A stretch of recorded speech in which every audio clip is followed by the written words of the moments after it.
Have you ever helped someone with all your heart and they didn't even say thank you? Have you given your last kobo to someone only for them to come back asking for more like you owe them? There is a painful truth kind people learn too late. Being a good person does not mean you are protected. Sometimes it is that same goodness that will finish you. When you are saying yes to people but your mind is shouting no, you are not being kind. You are volunteering to be used. And the painful part? The day you finally stand up for yourself, that is the day they will call you wicked. They will say you've changed. They will say pride has entered your head. But listen carefully. Kindness without wisdom is a dangerous trap. Today, I want to tell you a story about a man who gave until he had nothing left, and the lesson that changed his life forever. If you have ever felt used, drained, or taken for granted, this story is for you. The story of Emeka. In a small Nigerian community where everybody knew everybody, there lived a man named Emeka. If you asked anyone about him, they would say the same thing. Ah, Emeka? That one is too good. Emeka was the kind of person who never said no. If your generator spoiled at midnight, call Emeka. If your child's school fees were short by 10,000 naira, call Emeka. If you needed someone to stand as guarantor, Emeka would sign without reading. He was always smiling, always available, always ready. The villagers praised him. Emeka is a brother to everyone. God will bless you for us. You are not like other people. And every time they said these words, Emeka felt important. He believed his goodness made him special. He believed that as long as he kept helping, life would treat him well. But every night, when the noise died down and he lay alone on his bed, something felt wrong. His body was always tired. His pocket was always empty. And strangely, his heart felt heavy. He would stare at the ceiling and whisper to himself, "Why am I doing so much good, but I feel so unhappy?" One hot Tuesday morning, his neighbor, Mr. Okoro, knocked aggressively on his door. "Emeka, come and help me fix my zinc. The rain is coming." Emeka's body was aching. The previous week he had helped 3 different neighbors with different jobs. He hadn't rested properly in days. His mind said, "Stay inside, you need rest." But his mouth replied, "Okay, sir, I'm coming." Under the scorching sun, Emeka climbed the roof. The zinc was sharp. His hands were peeling. Sweat entered his eyes. His back felt like it would split in two. He worked from morning till evening. When he finally climbed down, exhausted, Mr. Okoro adjusted his cap and said casually, "Well done. Make sure you come next week. I want to fix the fence too." That was it. No cold water, no thank you, no small appreciation, just another assignment. Emeka forced a smile and walked home slowly. Something inside him cracked that day, but the real pain was still coming. A few days later, his childhood friend Tunde came around. "Emeka, my brother, I need 50,000 naira urgently. I swear I'll return it next month." This wasn't the first time, or the second, or even the third. Tunde had never returned a single naira. Emeka knew this. He felt it in his chest. But the fear of looking stingy pushed him. He transferred the money. 2 months passed. Silence. When Emeka finally gathered courage and asked, "Tunde, what about the money?" Tunde's face changed immediately. Emeka, is it because of small money you're embarrassing me? I thought we were brothers." Emeka felt the shock like a slap. He was the one who gave, yet he was the one being made to feel guilty. That night, he didn't sleep. The final straw happened during a village meeting. They wanted to dig a new well for the community. People were discussing contributions. Before Emeka could even open his mouth, someone shouted, "Emeka will coordinate it. He's always free." Another voice added, "Yes, yes, he will even contribute more money." The whole crowd nodded as if it was already decided. Nobody asked him. Nobody cared about his plans.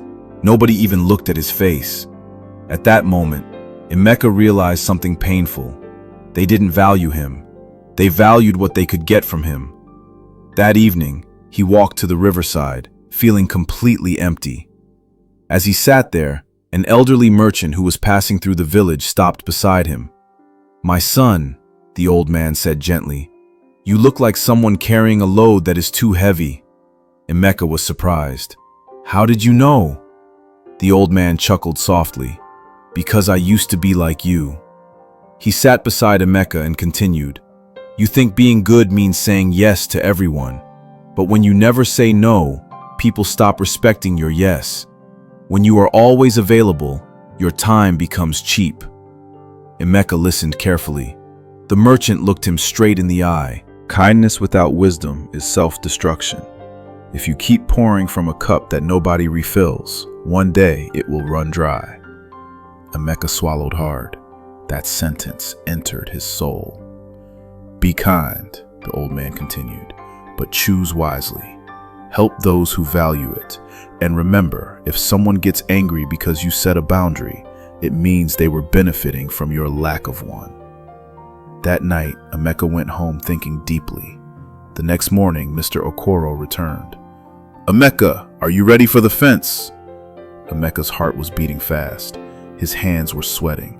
For the first time in his life, he said one simple word. "No." Silence. Mr. Okoro blinked. "What?" "I'm tired. I need rest. If you need help, you can hire a laborer." The man's face turned red. "So you've changed? After all we've done for you?" Emeka almost laughed. "Done what?" But instead, he calmly replied, "I haven't changed. I'm just taking care of myself." He closed the door gently. His body was shaking, but inside he felt lighter. When Tunde came again to borrow money, Emeka stood firm. "You haven't paid what you owe.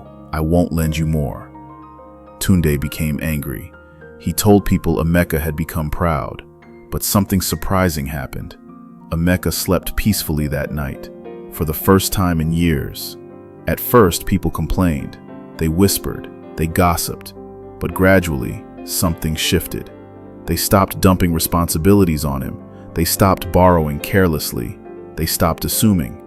And then one day, a young farmer named Chidi approached him respectfully. "Emeka, I need help repairing my barn. I don't have much, but I will pay you, and I will help you on your own farm too." For the first time, Emeka saw respect in someone's eyes. Not entitlement, not manipulation, respect. He agreed. And that day, his kindness felt different. It felt balanced. It felt appreciated. It felt right. He finally understood. Kindness is powerful, but only when it is protected by boundaries. If you are watching this, and you are that person who always says yes, hear me clearly. You are not selfish for resting. You are not wicked for protecting your money.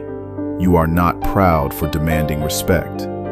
Being a good person does not mean being a doormat. Real kindness is not for everyone.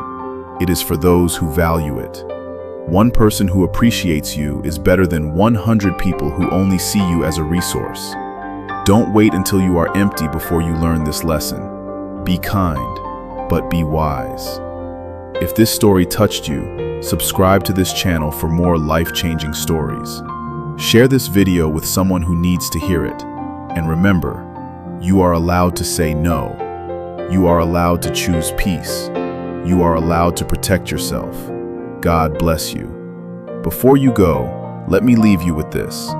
If you keep setting yourself on fire just to keep others warm, one day you will burn out, and the same people you were warming will walk away like nothing happened. Don't let your good heart become your weakness. Don't let guilt control your life, and never apologize for protecting your peace. If this message spoke to you, type "I choose wisdom" in the comments. Let's see how many wise people are here today. Don't forget to like this video, subscribe, and turn on your notification bell so you never miss another powerful story. Share this with someone who always says yes, even when they're hurting inside. Until next time, remember, be kind, but be wise about it. God bless you, and I'll see you in the next story.